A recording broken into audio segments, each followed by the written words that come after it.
ओम सभी को नमस्ते। मंत्रोच्चारण। ओम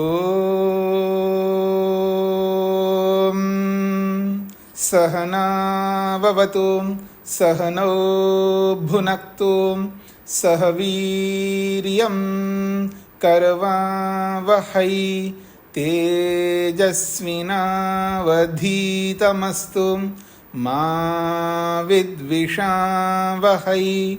ओम शांति शांति शांति।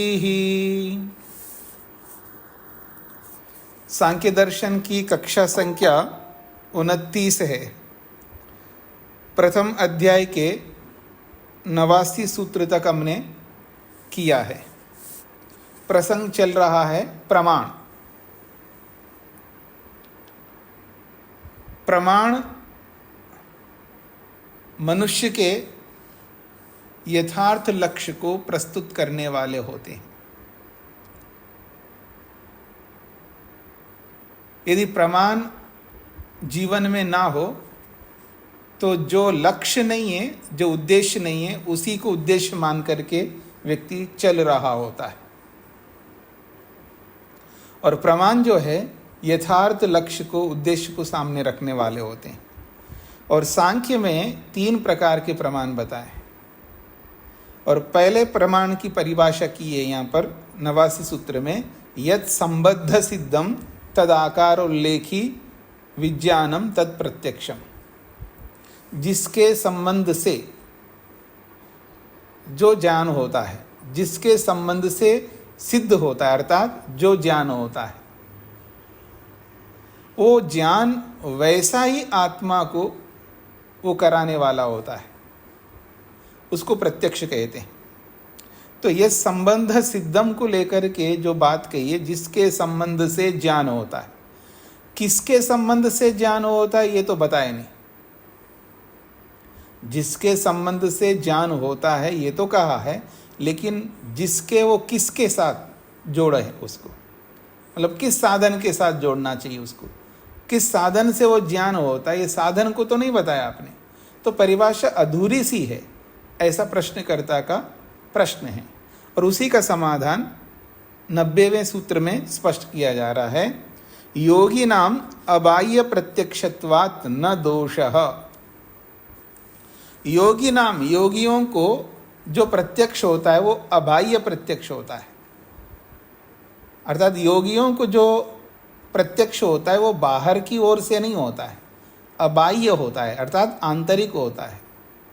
तो आंतरिक साधन से योगियों को भी प्रत्यक्ष होता है। और जो आंतरिक प्रत्यक्ष होता है वो भी किसी साधन से होता है। यहाँ पर भी साधन का कथन है, इसलिए हमने ये नहीं कहा कि वो कौन सा साधन है, बस साधन से होता है, चाहे वो साधन बाहर का हो चाहे अंदर का हो।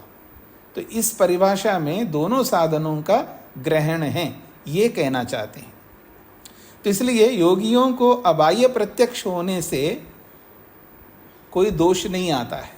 अर्थात ये जो 89 सूत्र में जो प्रत्यक्ष प्रमाण की परिभाषा की है, उस परिभाषा में कोई दोष नहीं आएगा। क्यों? योगियों को भी अबाह्य प्रत्यक्ष होता है, वो भी साधन से होता है, इसलिए साधन का उल्लेख नहीं किया, ये बात कही है। और जब परिभाषा बनाई जाती है, वो परिभाषा बहुत लंबी चौड़ी नहीं होनी चाहिए। बहुत अधिक लंबी चौड़ी हो तो फिर वो परिभाषा क्या हुई। परिभाषा कम से कम शब्दों में हो तो वो बहुत उपयुक्त माना जाता है। तो आइए, योगी नाम अबाह्य प्रत्यक्षम। योगी नाम अबाह्य प्रत्यक्षम अर्थात अनिंद्रिय प्रत्यक्षम। योगी नाम अबाह्य प्रत्यक्षम, उसको खोला है अनिंद्रिय प्रत्यक्षम, इंद्रियों से रहित अनिंद्रिय प्रत्यक्ष होता है, अर्थात आंतरिक प्रत्यक्षम भवति, वो आंतरिक प्रत्यक्ष होता है। तदपि अनेन गृहीतम स्यात्, तदपि वो आंतरिक प्रत्यक्ष भी अनेन इस परिभाषा के सूत्र के द्वारा गृहीतम स्यात् ग्रहण कर लेना चाहिए। उसी परिभाषा से इस योगियों के आंतरिक प्रत्यक्ष को भी ग्रहण कर लेना चाहिए। संसारिणाम बाह्यम प्रत्यक्षम बाह्येन्द्रेण वस्तु संबंध जनितम भवति। संसारिणाम सांसारिक लोगों को बाह्य प्रत्यक्ष अर्थात बाह्य इंद्रिय से होने वाला प्रत्यक्ष जो है वस्तु संबंध जनितम बाह्य वस्तु से संबंधित होता है। योगिनाम प्रत्यक्षम जो योगियों को प्रत्यक्ष होता है वो कैसे होता है? योगिनाम प्रत्यक्षम तो योगियों का प्रत्यक्ष तो खलु निश्चित रूप से अबाह्य प्रत्यक्षम वो अबाह्य प्रत्यक्ष होता है अर्थात आंतरिक प्रत्यक्षम वो आंतरिक प्रत्यक्ष होता है। उसी को और खोला है अंतःकरणेन वो अंतःकरण के द्वारा होता है।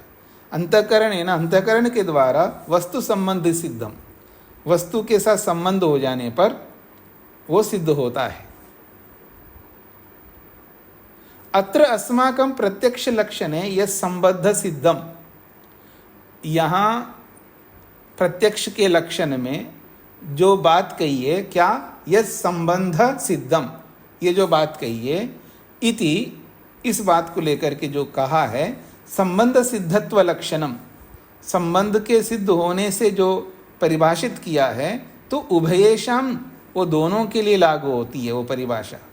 उभयेषाम दोनों के लिए। कौन दोनों? संसारिणाम योगिनाम च सांसारिक लोगों को भी और योगियों को भी। तो सांसारिणाम योगिनाम च प्रत्यक्षे समानम सांसारिक लोगों का हो या योगियों का हो वो प्रत्यक्ष में समान रूप से वो परिभाषा लागू होती है। अतः न दोषः इसलिए कोई दोष नहीं आता है।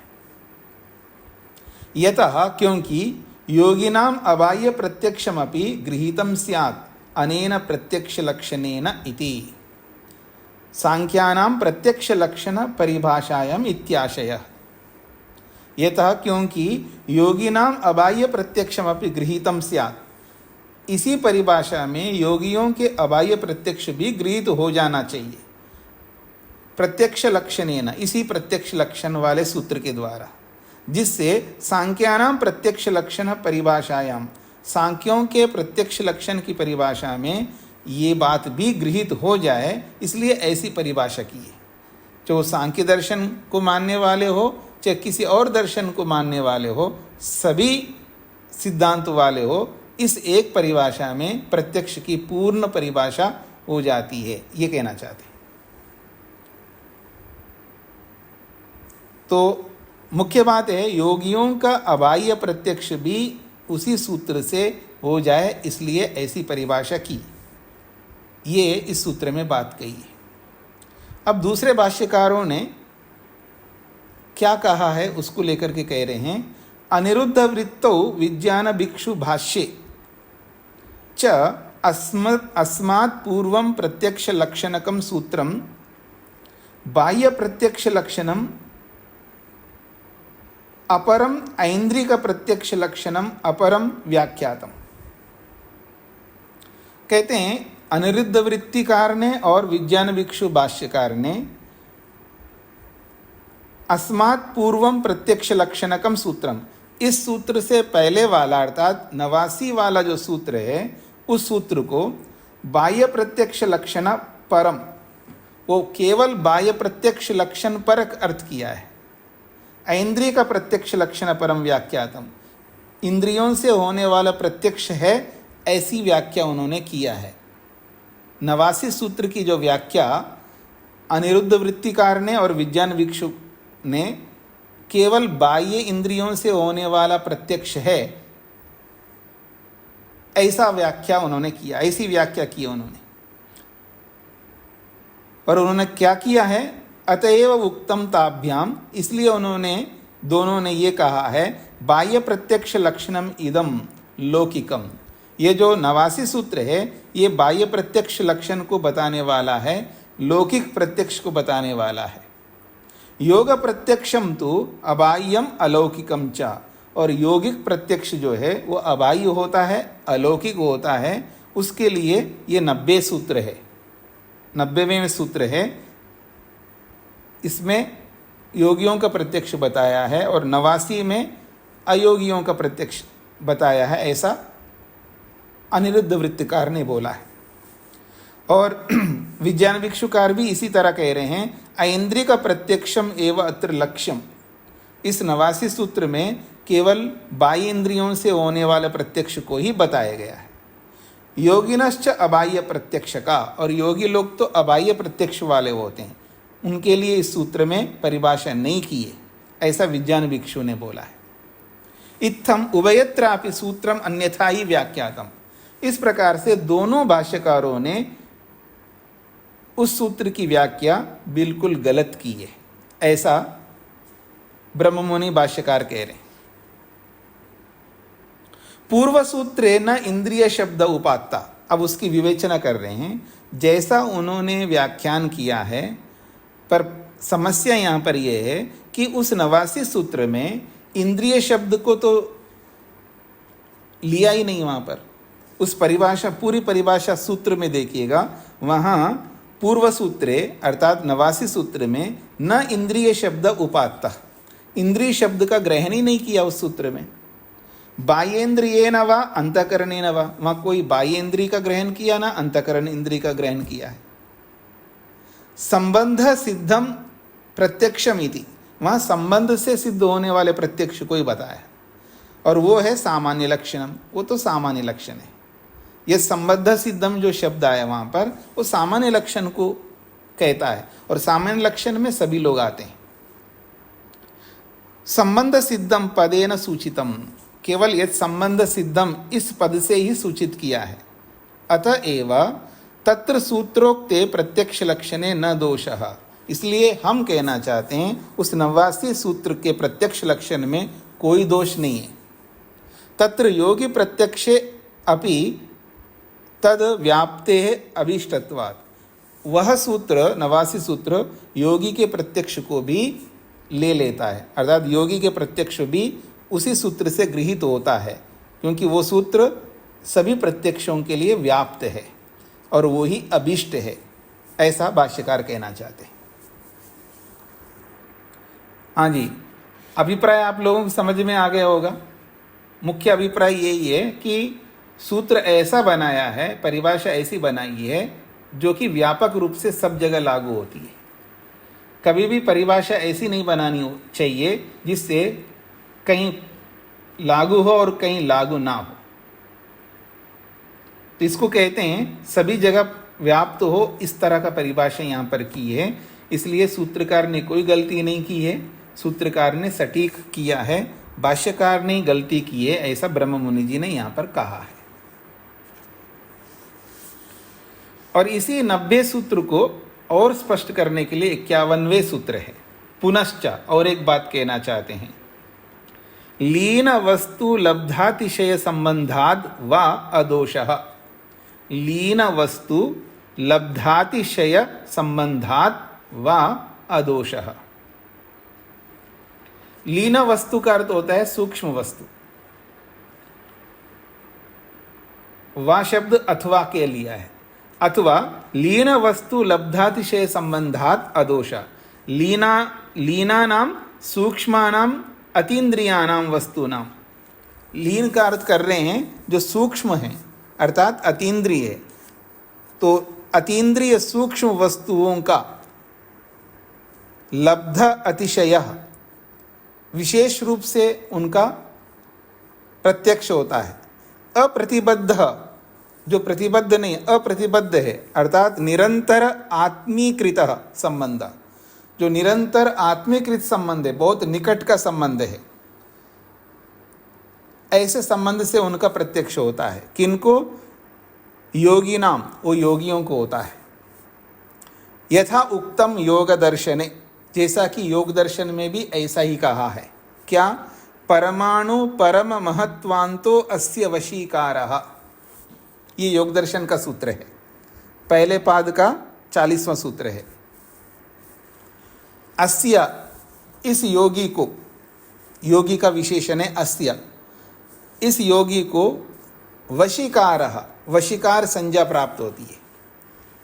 वशीकार कहते हैं पूर्ण नियंत्रण,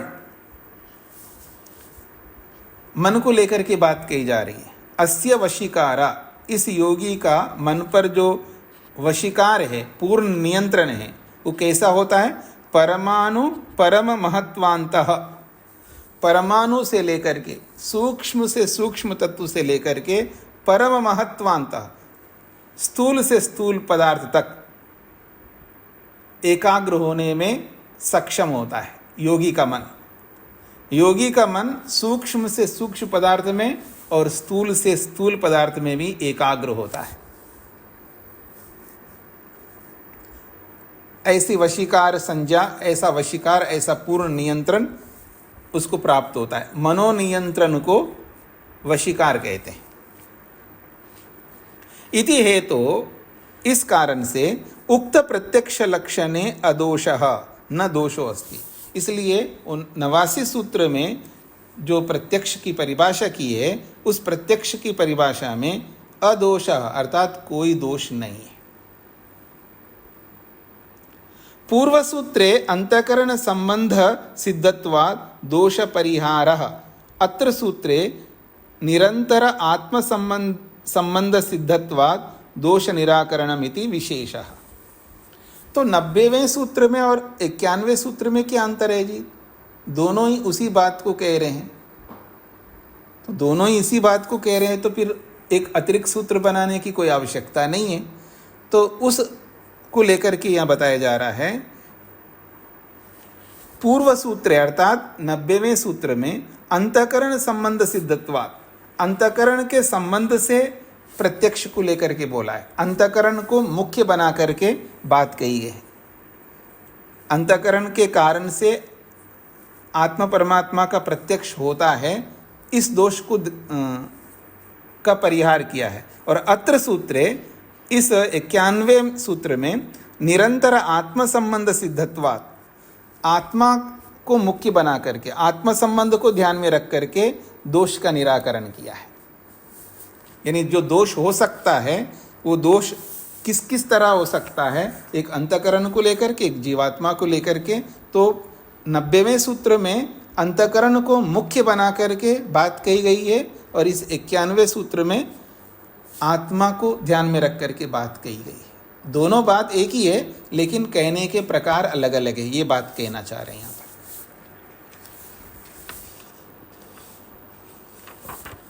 तो वैसे सूत्र पूरा हो गया है। आगे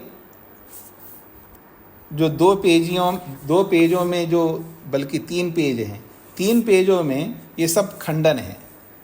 किनका? अनिरुद्ध वृत्तिकार का और विज्ञान भिक्षु का। उन्होंने क्या कैसे कैसे अर्थ किया है। पीछे जो 3 सूत्र आए ना, 89, 90 और 91, इन 3 सूत्रों का जो भाष्य उन लोगों ने किया है, वो बिल्कुल बहुत गलत अर्थ किया है। उन्होंने पूर्वापर को देखा नहीं है, बस ऐसे अर्थ कर दिया है। उसको लेकर के ये 3 पेजों में कही गई है। हाँ जी, तेज नारायण जी। जी स्वामी जी, ये दूसरी पंक्ति में लब्धो अक्षयो अतत्वतो। हाँ जी, देखिए, लब्धा का अर्थ होता है प्राप्त, प्रत्यक्ष, और अतिशय लब्ध सर्वाधिक। अतिशय का मतलब है सबसे अधिक, मतलब सबसे अधिक प्रत्यक्ष, अर्थात श्रेष्ठ प्रत्यक्ष को कहते हैं। अतिशय लब्ध का मतलब श्रेष्ठ प्रत्यक्ष, श्रेष्ठ, सर्वाधिक, जिसको कहते हैं बिल्कुल मेरे को क्लियर दिख रहा है जी, इसमें कोई गुंजाइश नहीं है कि इसमें कोई कमी हो। तो कमी रहित को अतिशय कहते हैं यहाँ पर। तो लब्ध अतिशय यानी सर्वाधिक प्राप्त, यानी सर्वाधिक प्रत्यक्ष, यानी उत्कृष्ट प्रत्यक्ष। और अप्रतिबद्ध, एक होता है प्रतिबद्ध, कहीं रुकावट हो, ऐसा नहीं है। निरंतर अप्रतिबद्ध यानी बिना रुकावट के निरंतर आत्मीकृत, वो बिल्कुल आत्मा के निकट को लेकर के, यानी आत्मा को ध्यान में रख कर के ये संबंध जोड़ा जा रहा है, आत्मा संबंध को जोड़ा जा रहा है, ऐसा कहना चाहते हैं। तेज नारायण जी, स्पष्ट? हाँ जी, अनीता जी। नमस्ते स्वामी जी। जी स्वामी यहाँ ये दोनों सूत्रों में अंतर जो है ना, अत्र सूत्रे निरंतर आत्म संबंधी संबंध सिद्धत्वात्, तो इसको दोबारा से स्पष्ट कर दीजिए। दोनों में अंतर थोड़ा सा मुझे थोड़ा सा और स्पष्टता चाहिए। पूर्व सूत्रे अंतकरण संबंध सिद्धत्वात् दोष परिहार, ये वाला जी जी। तो 90वें सूत्र में जो समाधान किया है, योगी नाम अबाह्य प्रत्यक्षत्वात् न दोषः, यहाँ अंतकरण साधन को लेकर के बोला है। अंतकरण के अंतकरण रूपी साधन से योगियों को प्रत्यक्ष होता है। तो अंतकरण साधन से होता है, यानी अंतकरण भी एक साधन है। तो अंतकरण साधन को बताना मुख्य है 90वें सूत्र में, और 91वें सूत्र में आत्मा को बताना मुख्य है कि आत्मा यहाँ दर्शन कर रहा है, ये बताना चाहते हैं। लीन वस्तु लब्धातिशय संबंधाद व अदोषः, जो सूक्ष्म वस्तु है जैसे परमात्मा है, परमात्मा को दर्शन कर रहा है जीवात्मा, या स्वयं का भी दर्शन कर रहा है। तो यहाँ इस प्रत्यक्ष में आत्मा को मुख्य बता करके, मुख्य बना करके बताया है। बस ये अंतर है। वहाँ साधन को मुख्य बना करके बताया और यहाँ आत्मा को मुख्य बना करके बताया। ये इतना अंतर है, ये बताना चाहते हैं। ठीक है जी, धन्यवाद स्वामी जी। स्वामी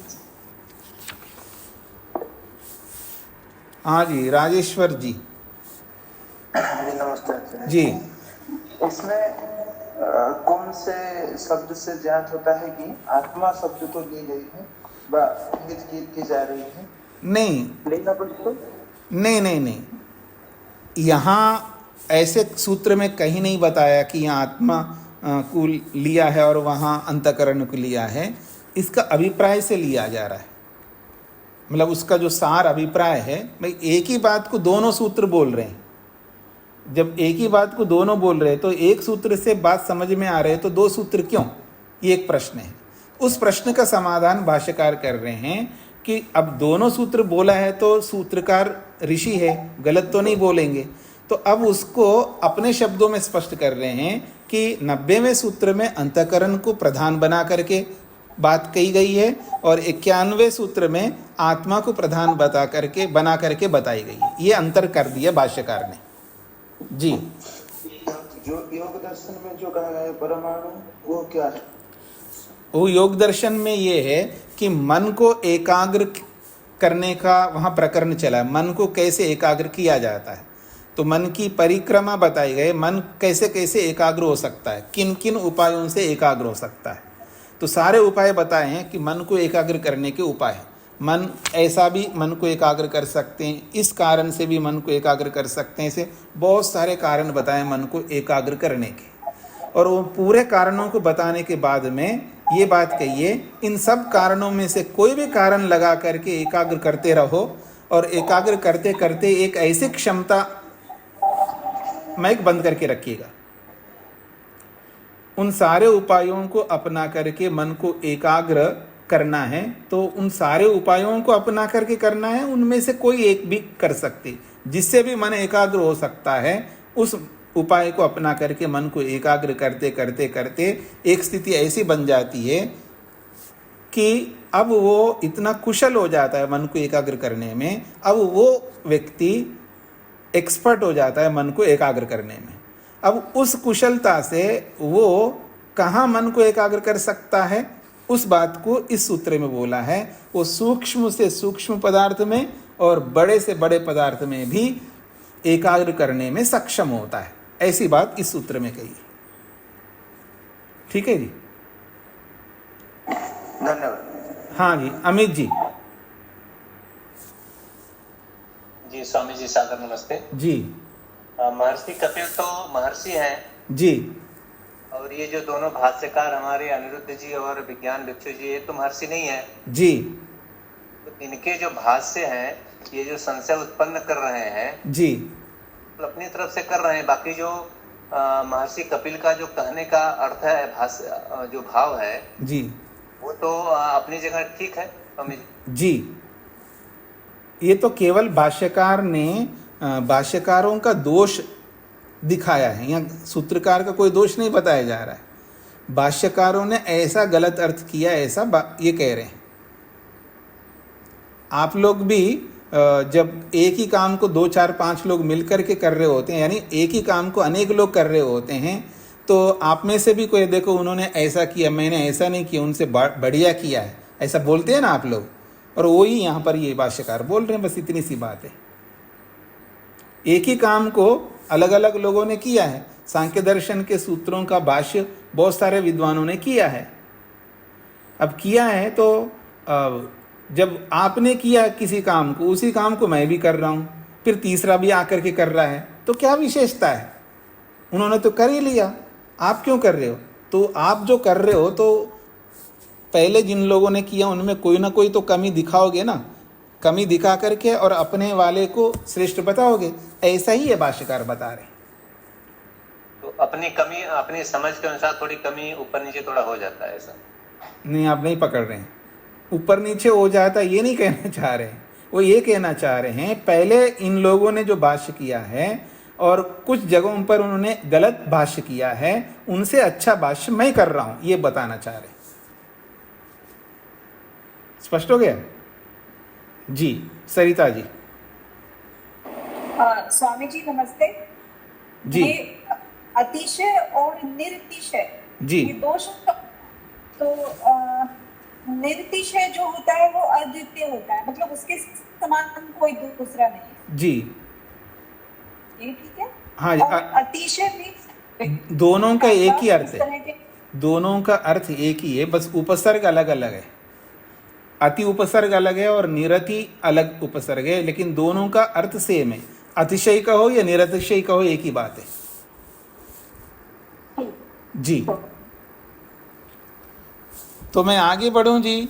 बाकी ये जो 3 पेजों में अनिरुद्ध वृत्तों 84 पेज और 85 पेज और 86 पेज में, इन तीनों पेजों में जो कहा है वो यही कहा है इन 2 सूत्रों में, अर्थात 3 सूत्रों में, 88, 89 और नहीं 89, 90 और 91, इन 3 सूत्रों में जो 2 भाष्यकार हैं, विज्ञान भिक्षु और अनिरुद्ध वृत्त, इन लोगों ने इन 3 सूत्रों में बहुत गलत अर्थ किया। यही बात यहाँ पर बताई गई। आप लोग हिंदी पढ़ लीजिएगा, समझ लीजिएगा, कोई इसको पढ़ने की आवश्यकता नहीं लग रही है आप लोगों के लिए। तो मैं आगे बढ़ूं।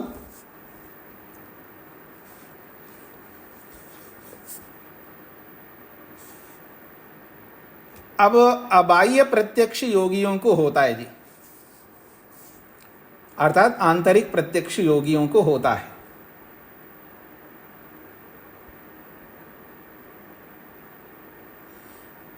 क्यों अबाह्य प्रत्यक्ष को बोला गया है?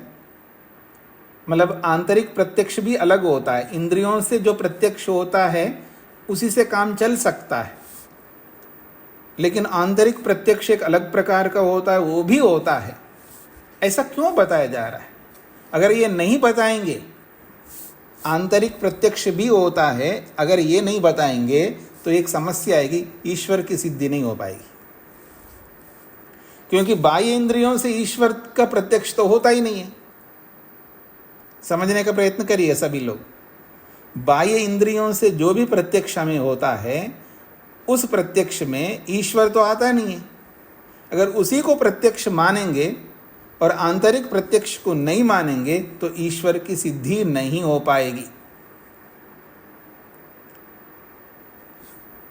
ईश्वर को भी हमें जानना है, ईश्वर का भी प्रत्यक्ष करना है। इसको ध्यान में रख करके अगला सूत्र बहुत महत्वपूर्ण सूत्र आ रहा है। स एषा योगिनाम अबाह्य प्रत्यक्ष प्रकारो अवश्यम स्वीकार्यः।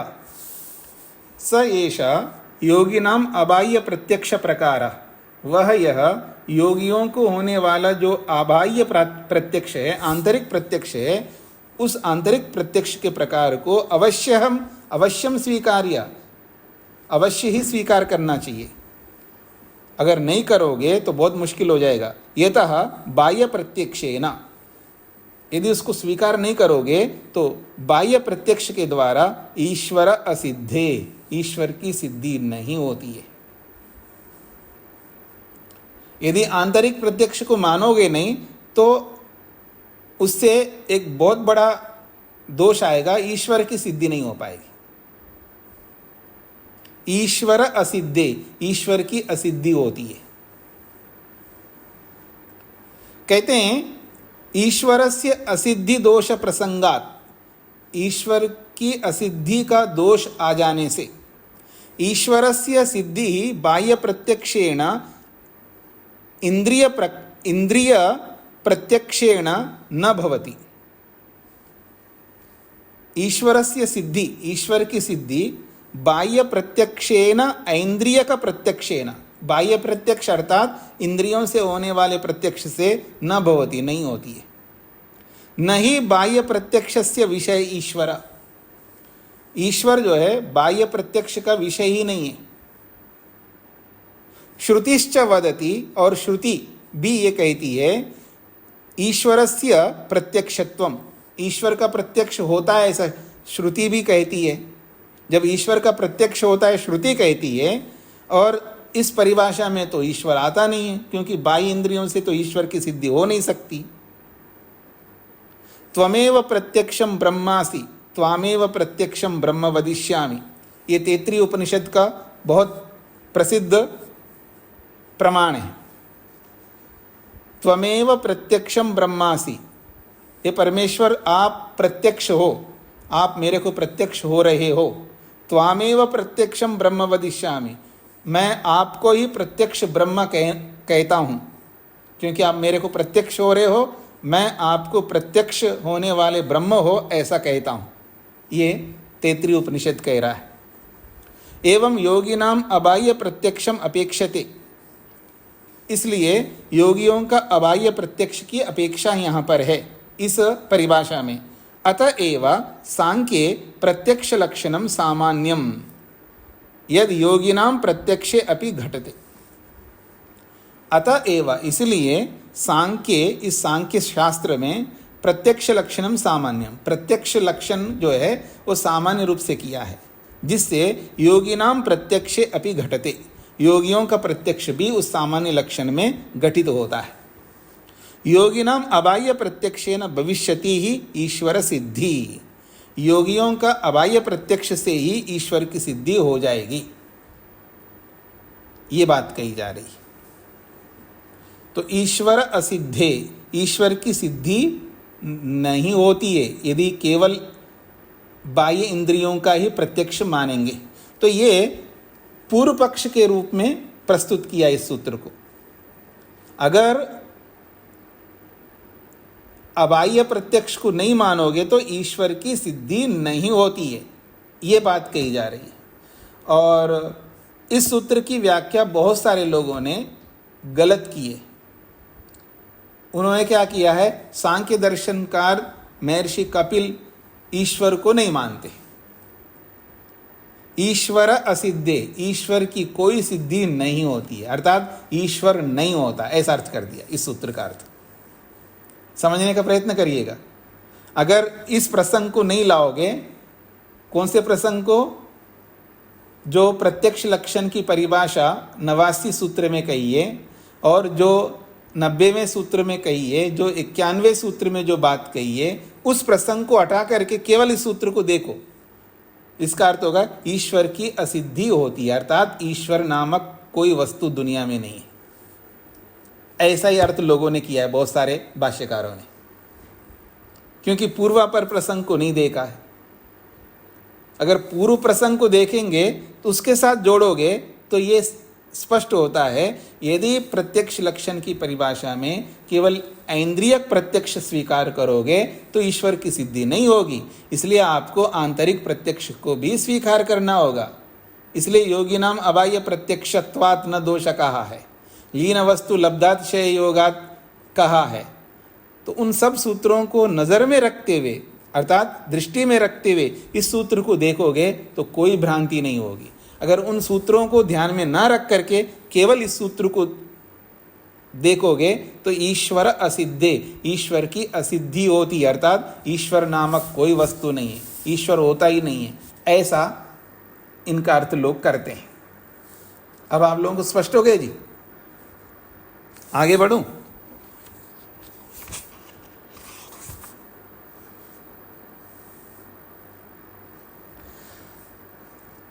आगे कह रहे हैं योगी नाम अबाह्य प्रत्यक्षम अनपेक्ष साध्यते यदि ईश्वर। कहते हैं योगी नाम अबाह्य प्रत्यक्षम अनपेक्ष, योगियों के अबाह्य प्रत्यक्ष की अपेक्षा किए बिना यदि ईश्वर साध्यते, यदि ईश्वर को सिद्ध करे तो तर्री तो मुक्त बद्धयो अन्यतर अभावात न तत्सिद्धि। प्रश्न को पहले समझ लीजिएगा। योगिनाम अबाह्य प्रत्यक्षम अनपेक्षा, अपेक्षा कहते हैं आवश्यकता और अनपेक्षा कहते हैं आवश्यकता का ना होना। तो योगियों के अबाह्य प्रत्यक्ष की अपेक्षा यदि नहीं करे, उसकी अपेक्षा किए बिना यदि ईश्वर की सिद्धि अगर करे तो क्या दोष आ सकता है, ये प्रश्न है। तो 93वें सूत्र में कहा है मुक्त बद्धयोः अन्यतर अभावात न तत्सिद्धि। मुक्त बद्धयो अन्यतर अभावात तथा भूत ईश्वरः मुक्त बद्धयो अन्यतरस्मात् भिन्नो न भविष्यति। तथा भूत ईश्वर, ऐसे स्वरूप वाले ईश्वर की, यानी योगियों के अबाह्य प्रत्यक्ष को अपेक्षित न रखते हुए अगर ईश्वर को माने तो तथा भूत ईश्वर, ऐसे स्वरूप वाला ईश्वर, मुक्त बद्धयो, मुक्त और बद्ध दो प्रकार के आत्मा हैं, एक मुक्त आत्मा है एक बद्ध आत्मा है, यानी दो प्रकार की आत्मा है। तो मुक्त और बद्ध इन दोनों में अन्यतरस्मात् भिन्न न भविष्यति, इन दोनों में से कोई एक होगा ईश्वर। मेरी बात को समझ लीजिएगा, इन दोनों में से कोई एक होगा ईश्वर। समुक्त जीवन मुक्तो बद्धो वा भविष्यति, या तो वो मुक्त व्यक्ति होगा या जीवन मुक्त होगा या बद्ध आत्मा होगा। ताभ्याम भिन्नो न भविष्यति, इन दोनों से भिन्न और कोई ईश्वर नहीं हो पाएगा। एतेन, इससे तत्सिद्धि न योगिनाम अबाह्य प्रत्यक्ष साध्यस्य ईश्वरस्य सिद्धिर्न भविष्यति। योगियों के अबाह्य प्रत्यक्ष को न मान करके यदि ईश्वर को लेकर के चलेंगे तो ऐसे ईश्वर की कोई सिद्धि नहीं हो पाएगी। अस्ति योगिनाम प्रत्यक्षीभूतम ईश्वर, जबकि योगियों को ईश्वर का प्रत्यक्ष होता है, आंतरिक प्रत्यक्ष। यथा च श्रुतिरस्ति, श्रुति तस्य प्रत्यक्षत्वं वदति, जैसा कि श्रुति उसके प्रत्यक्ष को लेकर के बोलती है। इसका अभिप्राय समझ में आ गया जी आप सबको। यदि योगियों का आंतरिक प्रत्यक्ष को ना माना जाए तो ईश्वर की सिद्धि नहीं कर पाओगे। फिर भी आप करोगे तो या तो मुक्तात्मा होगा या बद्धात्मा होगा। इन दोनों से अतिरिक्त और कोई नहीं होगा ईश्वर। हाँ जी, अमित जी। स्वामी जी, जो जीवन मुक्त योगी लोग होते हैं जी, तो क्या वो आंखों से ईश्वर को देख लेते हैं, ये समझे? नहीं, ये कहाँ से ले आए आप? ये कहाँ से निकल रहा है कि जीवन मुक्त योगी जो है आंखों से ईश्वर को देख लेते हैं? ये कहाँ से ले आया? मतलब आंखों से जो कुछ दिख रहा है जी, जो निर्माण है, उस निर्माण के पीछे वो ईश्वर को देख पाते हैं, तो उसको देख पाते हैं वो, ऐसा नहीं, इधर उधर मत जाए। आंखों से जो दिख रहा है उसके पीछे जो ईश्वर होता है वो तो आप भी देखते हैं, वो तो हर कोई व्यक्ति देखेगा। नहीं स्वामी जी, सामान्य व्यक्ति जो बद्ध आत्मा वो कहाँ देख पाता है कि मतलब जो निर्माण है उसके पीछे का वो ईश्वर निर्माण किया, ईश्वर कौन है, उसके स्वरूप को जाकर देख ले, वो तो नहीं देख पाता बद्ध है तो। लेकिन जीवन मुक्त जो है, जो योगी हैं, वो शायद देख पाते होंगे। तो ये जो बात आप रख रहे हो ना, ये प्रश्न को ध्यान में रख कर के नहीं रख रहे हैं आप बात। ये आप ऐसी बात रख रहे हैं कि आंतरिक प्रत्यक्ष भी होता है, बाह्य प्रत्यक्ष भी होता है, और साधारण व्यक्ति जो है बाह्य प्रत्यक्ष से तो समझ नहीं पाता है, आंतरिक प्रत्यक्ष से योगी लोग समझ पाते हैं, ऐसा सामने रख कर के आप बोल रहे हो। वो तो सिद्धांत है। आप उस बात को हटा लो, आंतरिक प्रत्यक्ष कुछ नहीं होता है, केवल बाह्य प्रत्यक्ष ही होता है। तो जब मुक्तात्मा और बद्ध आत्मा है, सभी लोग बाह्य प्रत्यक्ष करते, फिर वहाँ साधारण और विशेष होता ही नहीं है। अब कुछ समझ में आ रहा है आपको? तो आंतरिक प्रत्यक्ष तो कोई होता ही नहीं है ना, उसको तो उस अपेक्षा को हटा दिया। जब आंतरिक प्रत्यक्ष को हटा दिया तो केवल बाह्य प्रत्यक्ष होता है। तो बाह्य प्रत्यक्ष होता है तो बाह्य प्रत्यक्ष कोई भी कर सकता है, मुक्त आत्मा हो चाहे बद्ध आत्मा हो। और वो जो भी प्रत्यक्ष करेगा अपना ही करेगा, या तो वो बद्ध आत्मा होगा या मुक्त आत्मा होगा, जो भी होगा। दो ही लोग हैं हमारे सामने, एक बद्ध है एक मुक्त है, और इन्हीं में से ईश्वर होगा। जिसे जैनी लोग बोलते हैं ना, आत्मा ही ईश्वर बन जाता है, उस टाइप का। अमित जी कुछ समझ में आया आपको? जी हाँ जी, रामचरण जी। नमस्ते स्वामी जी। जी मेरा निवेदन तो है स्वामी जी, इसमें जो भाष्य में नीचे से जो तीसरी लाइन लिखी स्वामी जी, इसमें लिखा है कि योगियों के आंतरिक प्रत्यक्ष से जो ईश्वर सिद्ध होता है वो वास्तविक ईश्वर की सिद्धि नहीं हो सकेगी। इसका क्या मतलब है स्वामी जी? इसका यही मतलब होगा कि जो सिद्धांत के अनुसार जो योगियों को आंतरिक प्रत्यक्ष जो होता है वो तो बात सिद्ध नहीं हो पाएगी, क्योंकि आपके मत में तो आंतरिक प्रत्यक्ष होता ही नहीं है, ये कहना चाह रहे हैं। प्रश्न को सामने रख करके देखेंगे ना तो आसान है समझना, और प्रश्न को छोड़ करके देखेंगे तो बहुत कठिन लगेगा। फिर आप में से कोई सोचेगा जीवात्मा बद्धात्मा भी ईश्वर कैसे हो सकता है, मुक्तात्मा कैसे ईश्वर हो सकता है, ऐसा सोचने लग जाएंगे आप लोग। भाई आपको ये समझना है कि आंतरिक प्रत्यक्ष कुछ नहीं होता है। जब कुछ नहीं होता है तो जो भी प्रत्यक्ष होता है बाह्य इंद्रियों से होता है। जब बाह्य इंद्रियों से होता है तो जो भी प्रत्यक्ष होता है हमको हो रहा है, चाहे योगी को हो रहा है, चाहे आपको हो रहा है, चाहे किसी को भी हो रहा है, सेम हो रहा है सबको। तो या तो आप भगवान होंगे या मुक्तात्मा, जो अपने आप को मुक्तात्मा कहे तो वो भगवान होंगे। लेकिन जिस तरह का भगवान हम समझते वो भगवान तो जरूर नहीं होगा। तो फिर ऐसे भगवान की सिद्धि हो ही नहीं पाएगी। इसलिए आपको आंतरिक प्रत्यक्ष मानना चाहिए, ये कहना चाह रहे हैं यहाँ पर। और जब आंतरिक प्रत्यक्ष होगा वो जो भगवान होगा, वो जो ईश्वर होगा, वो सृष्टिकर्ता होगा, वो आत्मा नहीं होगा, ये सिद्ध होगा। जी सुदेशना जी को क्या कहना है? स्वामी जी नमस्ते। जी स्वामी जी, मेरे को ऐसे समझ में आया कि अगर योगियों का आंतरिक प्रत्यक्ष नहीं मानेंगे जी तो ईश्वर सिद्ध नहीं हो पाएगा, और हम लोग बद्ध आत्मा या मुक्त आत्मा को ईश्वर मान बैठेंगे, ऐसे? हाँ बिल्कुल बिल्कुल सही पकड़ा आपने। जी जी स्वामी जी धन्यवाद। हाँ जी, नरेंद्र जी को क्या कहना है? स्वामी जी ओम। जी स्वामी जी, ये जो वास्तव में अंतिम पंक्ति है, अस्ति योगिनाम प्रत्यक्ष भूत ईश्वरो यथा श्रुति, इसको एक बार बताइए। वो ये कहना चाहते हैं योगिनाम प्रत्यक्षी भूतः ईश्वर अस्ति, योगियों को प्रत्यक्ष होने वाला ईश्वर है, जैसा यथा च श्रुति ही, जैसा कि श्रुति कहती है, तस्य प्रत्यक्षम वदति, और श्रुति जो है उसके प्रत्यक्ष को लेकर के बोलती है।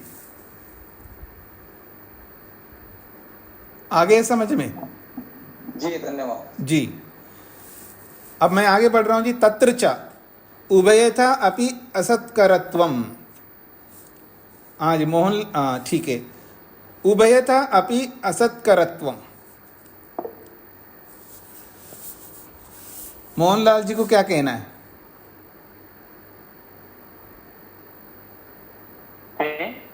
हाँ जी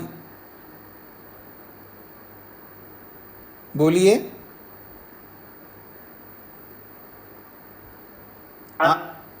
हमेशा आपका इंटरनेट ठीक नहीं चलता है जी, वो आपकी आवाज़ कट रही है, सुनाई नहीं दे रही है। तो आगे बढ़ता हूँ मैं। उभयथा अपि असत्करत्वम, एक और बात कही जा रही है। उभयथा अपि असत्करत्वम, उभयथा प्रकारेण अपि। उभयथा का मतलब दोनों प्रकार से। दोनों प्रकार क्या है? मुक्तस्य बद्धस्य च ईश्वरत्वे असत्करत्वम ऐश्वर्य अयोग्यत्वम जगत रचनादि व्यवहारे अकिंचत्करत्वम अस्ति। मुक्तस्य प्रयोजन अभावात् अथ बद्धस्य च सामर्थ्य अभावात्। यदि आंतरिक प्रत्यक्ष नहीं मानोगे, एक तो जैसा ईश्वर है वैसे ईश्वर की सिद्धि नहीं होगी, या तो आपको आत्मा को मानना होगा या मुक्तात्मा, बद्धात्मा को मानना होगा या मुक्तात्मा को मानना होगा। यदि बद्धात्मा या मुक्तात्मा को मानोगे तो क्या दोष आएगा, इस बात को 94वें सूत्र में प्रस्तुत किया जा रहा है। उभयतः प्रकारेण अपि, दोनों ही प्रकारों से, अर्थात मुक्तस्य बद्धस्य च ईश्वरत्वे, चाहे आप मुक्तात्मा को ईश्वर मानो या बद्धात्मा को ईश्वर मानो, तो क्या दोष आएगा? असत्करत्वम, असत्करत का मतलब है ना स्वीकार करने योग्य है वो। बद्धात्मा को हम ईश्वर स्वीकार नहीं कर सकते, न मुक्तात्मा को हम ईश्वर नहीं स्वीकार कर सकते। आप लोग क्या करते मेरे को समझ में नहीं आता है कि एक मनुष्य को पकड़ करके उसको भगवान बनाते हैं आप लोग मतलब जो भी बनाने वाले। एक आदमी को वो आकंठ डूबा हुआ है, किसमें? काम में, क्रोध में, ईर्ष्या में, झगड़ों में, इसमें उसमें आकंठ डूबा हुआ। उस आदमी को आप ईश्वर कैसे मान सकते? मेरे को ये समझ में नहीं आता है।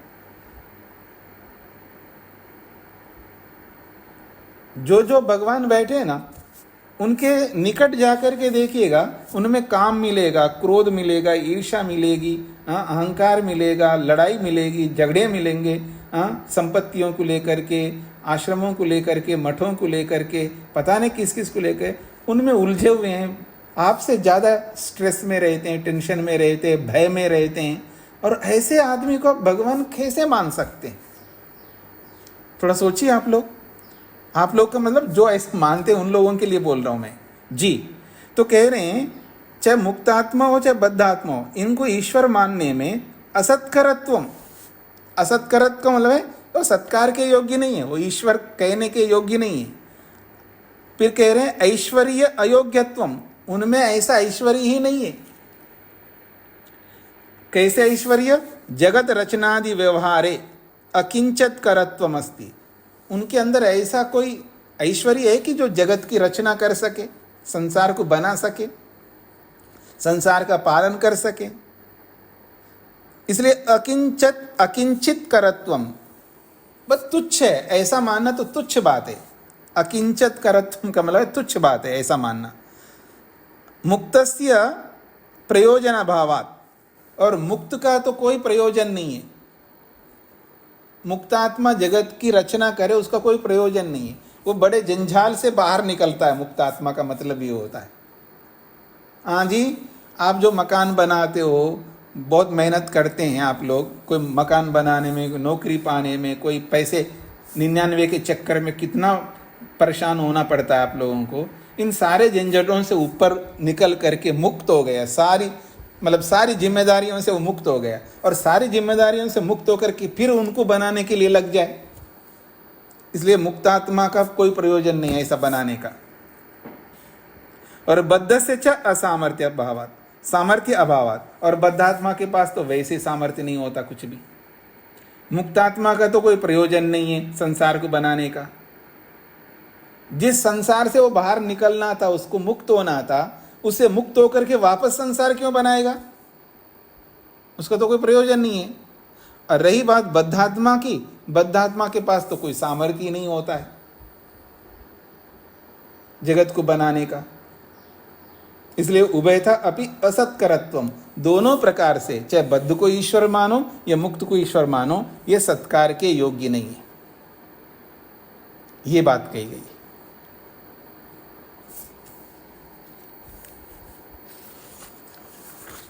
आपको स्वामी जी की आवाज आ रही है क्या? हाँ जी, सबको आ रही है जी, आपको नहीं आ रही होगी जी। यदि लोके कश्चित ईश्वर प्रत्यक्षम प्रसिद्धेत तर्हि, एक और विशेष बात कह रहे हैं।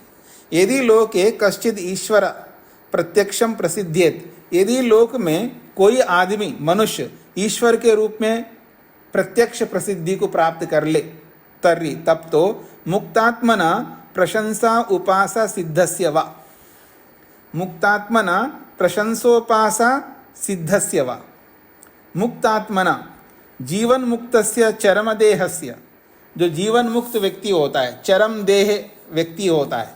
जीवन मुक्त का मतलब होता है सिद्धांत के पक्ष में, ये जो शरीर है हमारा वर्तमान का शरीर, इसी शरीर में उसने मुक्ति के योग्य कर्मों को कर लिया है, मुक्ति को दिलाने वाले कर्मों को कर लिया है, अविद्या को जो नष्ट करना था नष्ट कर लिया है, संस्कारों को जो नष्ट करना था कर लिया है, यानी करने योग्य सारे कर्तव्यों को जिसने पूर्ण कर लिया है, अब उसका कोई प्रयोजन नहीं रहा, ये शरीर छूटेगा तो मुक्ति में डायरेक्ट जाएगा, तो ऐसे व्यक्ति को जीवन मुक्त कहते हैं। अर्थात जीते जी शरीर में ही मुक्ति जैसा अनुभव करता है, वो समाधि में बैठ करके जैसे मुक्ति में अनुभव करता है वैसे ही शरीर में रहते हुए भी मुक्तत्व का अनुभव करता है, उसको जीवन मुक्त कहते हैं। और उसी को चरम देह कहते हैं। देह का मतलब शरीर और चरम का मतलब अंतिम शरीर वाला, ये इसका अंतिम शरीर है, इसके बाद मुक्ति में जाएगा। जो अंतिम शरीर वाले को चरम देह कहते हैं। और इसी शरीर में जीते जी मुक्ति जैसा जो अनुभव करता है उसको जीवन मुक्त कहते हैं। एक ही व्यक्ति के ये दो विशेषण है। तो जीवन मुक्तस्य चरम देहस्य, जीवन मुक्त जो योगी है, चरम देह वाला जो योगी है, अथवा ध्यानोपासनया सिद्धि ही प्राप्तस्य बद्धस्य, अथवा यूं भी कह सकते हो ध्यानोपासनया, ध्यान उपासना आदि करके सिद्धि ही प्राप्तस्य बद्धस्य, सिद्धि को प्राप्त किया हुआ बद्धात्मा को। यानी हम सब लोग हैं, हम ध्यान उपासना आदि बहुत मेहनत करते हैं ईश्वर को पाने के लिए, योगाभ्यास करते हैं, तो योगाभ्यास कर करके कोई सिद्धि प्राप्त कर लेता है व्यक्ति। और वो कौन है? बद्धात्मा, शरीर में बंधन में है अभी। तो ध्यानोपासनया सिद्धः प्राप्तस्य बद्धस्य, ध्यानोपासना आदि के माध्यम से सिद्धि प्राप्तस्य, सिद्धि को प्राप्त हुआ जो बद्धात्मा है उसको कहते हैं प्रशंसा मात्रम, उसकी प्रशंसा मात्र है। सिद्ध पुरुष को ईश्वर बोल देना ये उसकी प्रशंसा है, उसको भगवान बोलना उसकी एक प्रशंसा मात्र है। न तो वस्तुतः ईश्वर सा भवति, वो वास्तव में ईश्वर नहीं होता है। जैसे बड़प्पन है किसी को दे, आप तो जी साक्षात मेरे लिए भगवान हो, ऐसा बोलते हो ना आप? कभी बोला है जी आप में से किसी ने? बोलोगे, एक दिन आएगा आपके जीवन में। कब आएगा? जब आपके अपने निकट के लोग जब हॉस्पिटलाइज्ड हो जाएंगे और डॉक्टर लोग जो है सब लोग कहते हैं जी हम कुछ नहीं कह सकते, तो चंद दिनों के मेहमान हैं। और कोई ऐसा मसीहा आ जाए, ऐसा डॉक्टर आ जाए, नहीं मैं आप इनको खड़ा करके दिखाऊंगा, फिर वो खड़ा करते हैं। वो जो मरने वाला था वो मरता नहीं है, तब उस डॉक्टर को आप क्या कहेंगे? आप तो जी बस साक्षात भगवान है हमारे लिए, ऐसे बोलोगे ना। तो ये उसकी प्रशंसा मात्र है, वो भगवान थोड़ा होता है।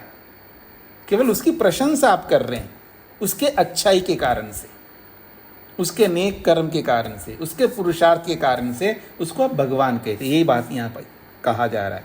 चाहे वो बद्धात्मा हो, चाहे वो जीवन मुक्त व्यक्ति हो, चाहे वो चरम देह को प्राप्त किया हुआ व्यक्ति हो, अथवा हम जैसे कोई व्यक्ति ध्यान उपासना आदि करके जो बहुत बड़ी सिद्धि को प्राप्त किया हो, तो उसकी प्रशंसा मात्र है वो, न तो वस्तुतः ईश्वर सा भवति, वो वास्तव में ईश्वर नहीं होता है। तस्माद् ईश्वरः प्रत्यक्षार्थम योगिनाम आंतरिक प्रत्यक्षस्य आवश्यकता अस्ति।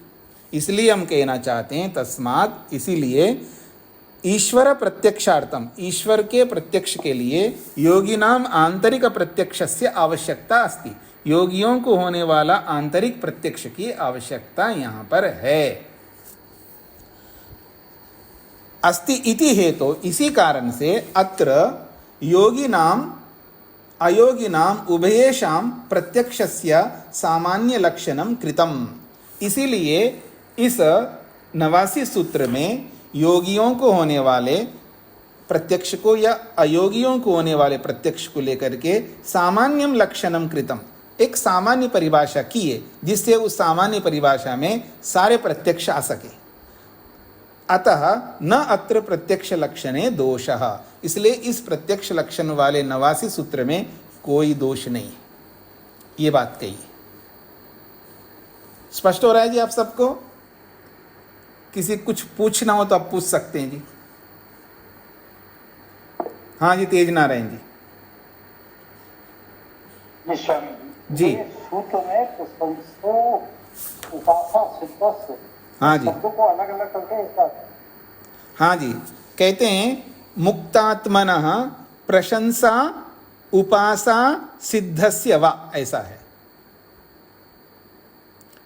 प्रशंसा और उधर उपासा है, तो यहाँ संधि हो गई। प्रशंसा में आकार है, उधर उपासा में उकार है, तो आकार और उकार मिलकर के ओकार हो जाता है संधि में। जी धन्यवाद जी हाँ जी, रामचरण जी। स्वामी जी, मेरा निवेदन ये था कि जो पृष्ठ संख्या 96 जो ऊपर वो संस्कृत का है ना, इसको एक बार बता देते स्वामी। हाँ जी, ये प्रत्यक्षार्थ योग नाम योग पृष्ठ संख्या 90 में, स्वामी 96 में 90 हाँ, योगी नाम अयोगी नाम उभयेशाम, योगियों का और अयोगियों का, अर्थात साधारण लोगों का, लौकिक लोगों का, योगियों को होने वाला और साधारण लोगों को होने वाला, उभयेशाम दोनों को होने वाला जो प्रत्यक्ष की लक्षण वाला सूत्र है। प्रत्यक्षस्य सामान्यम लक्षणम, प्रत्यक्ष वाले सामान्य लक्षण को किया है, वहां पर कृतम किया है। इससे सभी प्रत्यक्ष उसी सूत्र में आ जाएंगे। अतः इसीलिए न अत्र प्रत्यक्ष लक्षण है दोषा, इस प्रत्यक्ष लक्षण वाले सूत्र में अर्थात 89 वाले सूत्र में कोई दोष नहीं आता है। ठीक है जी, और किसी का कोई प्रश्न है? हाँ जी, समय है, अभी किसी को पूछना हो तो पूछिएगा, जब समय नहीं होता है तो हाथ बहुत खड़े रहते हैं। जी हाँ जी, शांति जी। हाँ जी जी नमस्ते स्वामी जी। जी स्वामी जी, जब इससे मतलब है तो नहीं रिलेट, लेकिन एक प्रश्न रहता है मेरे मन में जी कि ईश्वर ने सृष्टि हमारे को बना के दे दी, लेकिन मैं ना 1 वर्ष से बीमार हूँ, मेरे को बड़ी पीड़ा रहती है, मतलब बहुत ज्यादा। जी मैं ऐसे सोचती हूँ कि वे क्यों बनाया, मेरे को शरीर की जरूरत नहीं थी, ऐसा मैं सोचती हूँ। पड़े रहते हैं ऐसे, जी जी, क्यों बनाया, मतलब संसार में इसलिए बनाया कि आपने ऐसे कुछ गलत कर्म किए होंगे, इसलिए इस शरीर में आप उस पीड़ा को भोग रही हैं। तो अच्छा किया भगवान ने आपको वो पीड़ा दे दी है इसी शरीर में, और इसी शरीर में उस पीड़ा को पूरा भोग लीजिएगा और बढ़िया कर्म करते जाइएगा, आगे आपको वो पीड़ा नहीं मिलेगी। हमारे कर्मों के अनुसार ही। एक और है फिर राग। हाँ बोलिए। हाँ जी जी हाँ जी, जैसे मेरे अंदर राग की प्रवृत्ति है जी, राग मेरा कम नहीं होता है जी जी, तो हाँ जी। अच्छा, राग अपने आप कम होता है अथवा कम करने से होता है? आप बताइए, राग अपने आप कम होगा या कम करना चाहिए? जी, जैसे किसी के जेब में करने से होगा स्वामी। हाँ जी, करने से होगा ना, तो आप कर नहीं रहे इसलिए कम नहीं हो रहा है। अब आप करना स्टार्ट कर दीजिए आज से, अभी से, कि आप राग करना कम कर दीजिएगा। जो आपके जो परिवार के जो लोग हैं उनके प्रति जो आपका राग है, या किसी जड़ वस्तु में कोई राग है आपका, उसको कम करते जाइएगा, तो अपने आप कम होता जाएगा। जब आप करने लग जाएंगे होता जाएगा। हम करना स्टार्ट नहीं करते हैं। हम बहुत सारे लोग होते हैं, हम ऐसा कहते देखो जी मेरे में ये तो कमी है, बाकी सब ठीक है। तो जो कमी है उस कमी को दूर करना है। हमको दूर करने के लिए मेहनत करना होता है, तो वो मेहनत करना प्रारंभ कर दीजिएगा। जिसमें आपको राग दिखता है उसको आप कम करते जाइएगा। ठीक है जी। हाँ जी, जैसे स्वामी जी फिर गृहस्थी खराब होती है, ऐसा है, वो चीजें फिर बनती नहीं है। ऐसा नहीं, अगर छोड़ दो तो फिर ऐसा है, ये खराब होती है घर में। सुनिए, ये सबको भ्रांति है कि अगर हम राग नहीं करेंगे तो हम व्यवस्था नहीं कर पाते, गृहस्थ की व्यवस्था नहीं कर पाते, बच्चों का पालन नहीं कर पाते, पति की सेवा नहीं कर पाते, पत्नी की सेवा नहीं कर पाते। ऐसा ये सबको भ्रांति है। और जो इन दोषों को छोड़ेंगे वो सबसे ज़्यादा सेवा करेंगे। अगर राग द्वेष छोड़ेंगे ना तो बहुत अच्छा सेवा कर पाएंगे और सारे कर्तव्य आप पूरा कर पाएंगे और कोई अव्यवस्था नहीं होगी। अव्यवस्था तो ये राग द्वेष के कारण से होती है, ये आपको समझना होगा।